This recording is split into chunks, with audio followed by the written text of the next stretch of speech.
Hi అండి, అందరూ నమస్కారం.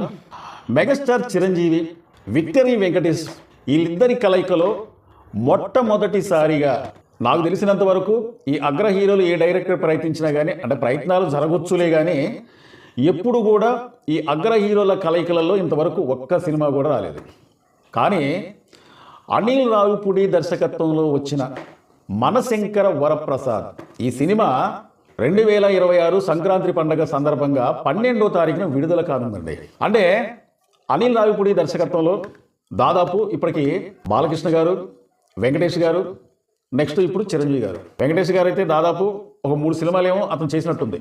F3 ఆ తర్వాత సంక్రాంతికి వస్తున్నాం. కానీ ఈ 3 సినిమాలు కూడా వెంకటేష్ గారి కెరియర్లో అద్భుతమైన విజయాలు సాధించాయండి. అనిల్ రావిపూడి దర్శకత్వంలో వచ్చిన దాదాపు ఏ సినిమా అయినా సరే అంటే కామెడీకి ఎక్కువ ప్రాధాన్యత ఇస్తారన్నమాట. ఇతని సినిమాలలో కామెడీకి ఎక్కువ ప్రాధాన్యత ఇచ్చి ప్రేక్షకుల్ని ఆకట్టుకునే విధంగా ఆ కథ చక్కగా నడిపిస్తూ ఉంటాడు. అందువల్లే దాదాపు ఇప్పటి వరకు అతను ఎన్ని సినిమాలు చేసిండో నాకు అంత ఐడియా లేదు, కానీ ఒక్క సినిమా కూడా ఇంతవరకు ఫ్లాప్ టాక్ తెచ్చుకోలేదన్నమాట. అన్నీ కూడా సూపర్ హిట్ సినిమాలే. అయితే సంక్రాంతికి వస్తున్న సినిమా మాత్రం వెంకటేష్ గారి కెరియర్లో ఒక అద్భుతమైన సినిమా అని చెప్పుకోవచ్చండి. ఎందుకంటే కలెక్షన్ల పరంగా దాదాపు 300 కోట్ల రూపాయల పైగా సంపాదించి పెట్టింది సంక్రాంతికి వస్తున్న సినిమా. అలాంటి అద్భుతమైన విజయాన్ని సొంతం చేసుకుంటూ విక్టరీ వెంకటేష్ ఎట్లాగైనా సరే మెగాస్టార్ చిరంజీవి గారితో ఒక సినిమా చేయాలన్న ఉద్దేశంతోనే ఇప్పుడు మనశంకర వరప్రసాద్ అనే టైటిల్తోనే మరో సినిమాని పట్టాలపైకి ఎక్కించిందండి. ఎప్పుడైతే మెగాస్టార్ నటిస్తున్న మనశంకర వరప్రసాద్ ఈ సినిమా స్టార్ట్ చేశారో అప్పటి నుంచి ఈ సినిమాకి ఒక క్రేజ్ అనేది ఏర్పడింది అనమాట. ఒకవైపు మెగాస్టార్ చిరంజీవి అయితే మరోవైపు విక్టరీ వెంకటేష్ వీళ్ళిద్దరి కలయికలలో ఇప్పటి వరకు ఏ సినిమా రాలేదు. కాబట్టి ప్రేక్షకులకు, అభిమానులకు ఈ సినిమా పైన చాలా భారీ ఎత్తున అంచనాలు అయితే ఉన్నాయండి. ఎందుకంటే ఇటు మెగాస్టార్ చిరంజీవి గారి ఫ్యాన్స్ కావచ్చు, అలాగే విక్టరీ వెంకటేష్ గారి ఫ్యాన్స్ కావచ్చు, సామాన్య ప్రేక్షకులతో సహా కూడా ఈ సినిమా ఎప్పుడెప్పుడు వస్తుందా, ఎప్పుడు చూద్దామా అని చెప్పి ఎదురు చూసేవాళ్ళు చాలా మంది ఉన్నారు.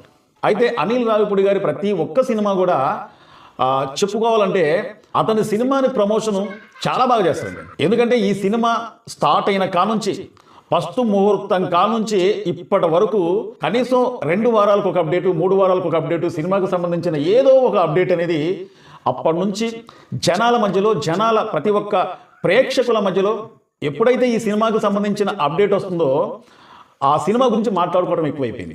అంతేకాకుండా అక్టోబర్ నెల 14వ తారీఖు అనుకుంటా మీసాల పిల్ల సాంగ్ రిలీజ్ అయిన తర్వాత ఇక ఈ సినిమా పైన అంచనాలు అనేది ఒక పీక్స్కి చేరాయని చెప్పుకోవచ్చు.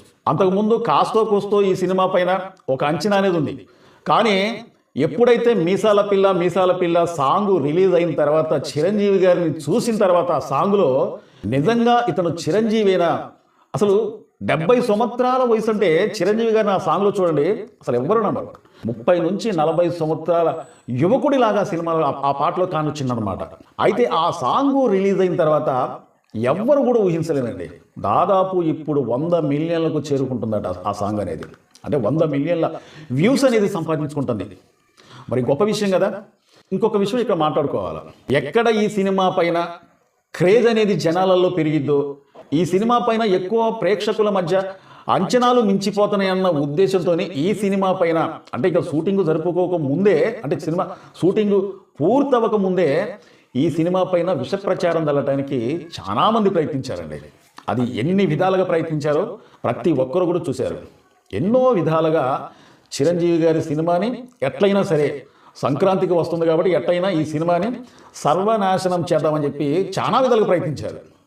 ఎంత ప్రయత్నించినా, వాళ్ళు ఎంత చెడు ప్రచారం చేసినా, ఎంత దుష్ప్రచారం చేసినా కానీ ఇప్పుడు 100 మిలియన్లకు ఆ సాంగ్ అనేది చేరుకుంటుందంటే మరి ఇది కదా దట్ ఈజ్ మెగాస్టార్ చిరంజీవి అంటే. ఇదే డిసెంబర్ నెలలో 7వ తారీఖు అనుకుంటా, ఒకవేళ నేను తప్పు చెప్పినట్లయితే దీన్ని సరి చేసుకోండి, ఇదే నెలలో శశిరేఖ సాంగ్ రిలీజ్ చేశారు. ఆ సాంగ్ ఫస్ట్ అంటే ఆ సాంగ్ ఆ లిరిక్స్ అనేది స్టార్టింగ్లో విన్నప్పుడు నాకు కూడా అంతగా ఎక్కలే. శశిరేఖ అని చిరంజీవి గారు, ఓ ప్రసాదు అని నయనతార గారు పాడుతూ ఉంటే అరే ఇదేం సాంగ్ రాజు, అసలు చిరంజీవికి ఇచ్చే సాంగ్ కాదు కదా అన్నట్టుగా నాకు కొద్దిగా అనిపించింది. ఇది ఆ సాంగ్ విన్న కొత్తలో. కానీ ఆ సాంగ్ కూడా మెల్లమెల్లగా ఆకట్టుకుందనమాట.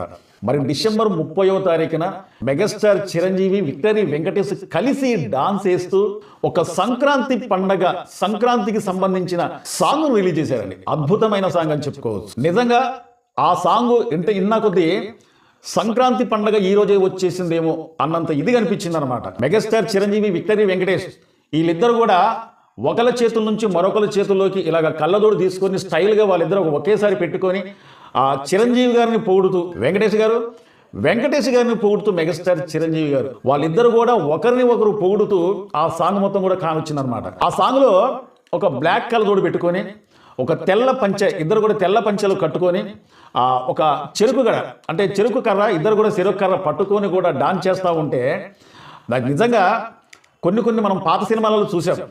ఇది సంక్రాంతికి సంబంధించిన సాంగ్స్ ఏ విధంగా ఉంటాయంటే ఒక పల్లెటూరి నేపథ్యంలో ఒక రచ్చబండ అవన్నీ కూడా కానొస్తూ ఉంటాయి అన్నమాట. రచ్చబండ, ఎడ్ల బండ్లు, అలాగే ఆ గ్రామంలో ఉన్న అమ్మాయిలు మొత్తం కూడా చక్కగా పట్టు ఓనీలు కట్టుకొని, పట్టు జాకెట్లు వేసుకొని, పట్టు లంగాలు వేసుకొని, చెడ నిండా పూలు పెట్టుకొని చక్కగా డాన్స్ చేస్తూ ఉంటే నిజంగా అక్కడ సంక్రాంతి పండుగ ఈరోజు వచ్చేసిందేమన్నట్టుగా మనం చాలా సినిమాలలో చూసాం. స్టార్టింగ్లో మెగాస్టార్ చిరంజీవి అలాగే విక్టరీ వెంకటేష్ ఇద్దరు కనిపించిన తర్వాత వీళ్ళు స్టైలిష్గా ఉంటారు. అలాగే ఒక నిమిషమేమో కనిపించిన తర్వాత మొత్తం కూడా వీళ్ళు లుంగీలు కట్టుకొని, నల్ల కళ్ళదోలు పెట్టుకొని, చెరుకు గడలు పట్టుకొని, ఆ చెరుకు గడలు కూడా నోటి పళ్ళతో ఇలాగ కొరుకుతూ డాన్స్ చేశారు. చూసారా, అద్భుతంగా అనిపించింది అనమాట. అంటే ఈ వీడియో చేసే సమయానికి ఆ సాంగ్ రిలీజ్ అయ్యి 24 గంటలు అవుతుందండి. ఈ 24 గంటలలో ఇప్పటికి 9 మిలియన్ల వ్యూస్ వచ్చిందనమాట. మరి ఈ సంక్రాంతి సాంగ్ అనేది ఎన్ని రికార్డులు బదలు కొడుతుందో ఎదురు చూడాలి. అయితే ఈ సినిమాలో చాలా మంది తెలవకపోవచ్చు కాబట్టి నేను చెప్తున్నా, మెగాస్టార్ చిరంజీవి గారికి, విక్టరీ వెంకటేష్ గారికి వీళ్ళిద్దరికి కూడా ఒక చిన్న ఫైట్ అనేది ఉంటుందండి. అంటే చాలామంది ప్రేక్షకులు, అంటే చాలామంది అభిమానులు వాళ్ళు ఫీల్ అవుతారు అనమాట.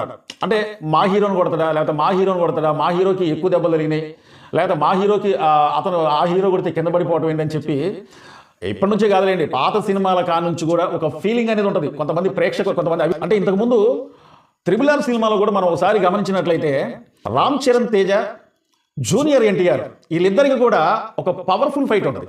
అంటే అది కామెడీ ఫైటింగ్ కాదు. ఆ ఫైట్ మొత్తం కూడా మనం గమనించినట్లయితే ఎక్కడ కూడా ఎవరి అభిమానుల మనోభావాలు దెబ్బతినకుండా ఆ ఫైట్ మొత్తం చిత్రీకరించింది అనమాట. అదే విధంగా కాకపోయినా, అంత పవర్ఫుల్గా ఫైట్ లేకపోయినా మెగాస్టార్ చిరంజీవి గారు, విక్టరీ వెంకటేష్ గారి మధ్యలో ఒక కామెడీకి సంబంధించిన ఫైట్, అంటే వీళ్ళిద్దరు కూడా కామెడీ పరంగా వెళ్తూ ఉంటుంది అనమాట ఆ ఫైట్ అనేది. ఇక్కడ దర్శకుడు అనిల్ రావిపూడి గొప్పతనం ఏంటంటే వాళ్ళు ఎంత పెద్ద అగ్ర హీరోలైనా సరే కలబడుకుంటూ వాళ్ళిద్దరు ఫైట్ జరుగుతున్నా కానీ ఆ ఫైట్లలో కామెడీ వస్తూ ఉంటే ఇక్కడ చూసే అభిమానులు అరే నా హీరోకి దెబ్బ తగిలింది, నా హీరో కింద పడిపోయిండు, నా హీరో ఎక్కువ దెబ్బలు తగులుతున్నాయి అనే ఒక ఆలోచన అనేది రాదు.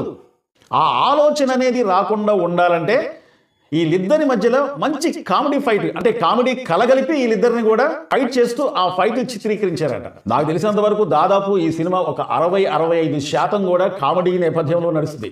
కానీ ఇంకొక 40-35% మాత్రం ఒక మంచి మెసేజ్ అనేది ప్రేక్షకులకు, అభిమానులకు అందించాలన్న ఉద్దేశంతోనే ఆ కథ అనేది రాసుకున్నారేమో అన్నట్టుగా నాకు అనిపిస్తుందండి. అంటే మనం ఇంతకుముందు మెసల పిల్ల సాంగ్ మనం చూసాం. ఆ సాంగ్లో నాకు అనిపించింది ఏంటంటే వీళ్ళిద్దరు భార్యాభర్తలు అయినా సరే ఒక భార్యాభర్తల మధ్య చిన్న సమస్యలు, అంటే ఒక చిన్న గిల్లి కజ్జాలు పెట్టుకుంటూ భర్త ఎంత బుజ్జగించినా కానీ భార్య వినకుండా ఆ మాట ఆవదే అన్నట్టుగా చిన్న గిల్లి కజ్జాలే ఈ దంపతుల మధ్య ఒక సమస్య వచ్చిన తర్వాత ఆ సమస్యను సాల్వ్ చేయడానికి చిరంజీవి గారు ఎన్ని తిప్పలు పడ్డారు అనేది ఈ కథ ఉంటదేమో అన్నట్టు నాకు అనిపిస్తుందండి. ఇంతకుముందు చిరంజీవి గారు కుటుంబ కథా చిత్రాలు చేసిండు, ఫ్యాక్షనిస్ట్ సినిమాలు చేసిండు, సాంఘిక చిత్రాలు చేసిండు, అలాగే కామెడీ నేపథ్యంలో ఉన్న కుటుంబ కథల చిత్రాలు కూడా చాలా చేసిండు అనమాట. అలాంటి కథ నేపథ్యంలో వచ్చిన సినిమాలు ఏంటంటే దొంగమౌడు కావచ్చు, గరానమ్మగుడు కావచ్చు, గ్యాంగ్ లీడర్ కావచ్చు, అలాగే శంకర్ దాదా MBBS కావచ్చు. ఇక శంకర్ దాదా MBBS సినిమా గురించి మనం ఎన్ని చెప్పినా కానీ చాలా తక్కువే. ఎందుకంటే ఎప్పుడైతే సినిమా స్టార్ట్ అయిందో అప్పటి నుంచి లాస్ట్ దాకా కూడా ఆ కథ అనేది ఏ విధంగా సాగిపోయిందంటే కామెడీ, ఇక కడుపు పట్టుకున్న వాళ్ళ చిరంజీవి గారి ఆ కామెడీ టైమింగ్ చూస్తూ ఉంటే అంత అద్భుతంగా ఆ సినిమా ఉంటుంది అనమాట. అంతేకాకుండా వాల్తేరు వీరయ్య సినిమాలో కూడా చిరంజీవి గారి కామెడీ, ఆ సినిమా మొత్తం కూడా అంత బ్లాక్ బస్టర్ హిట్ ఏంటంటే మొత్తం కామెడీ సినిమా, కామెడీ నేపథ్యంలో నడిచిన కథే.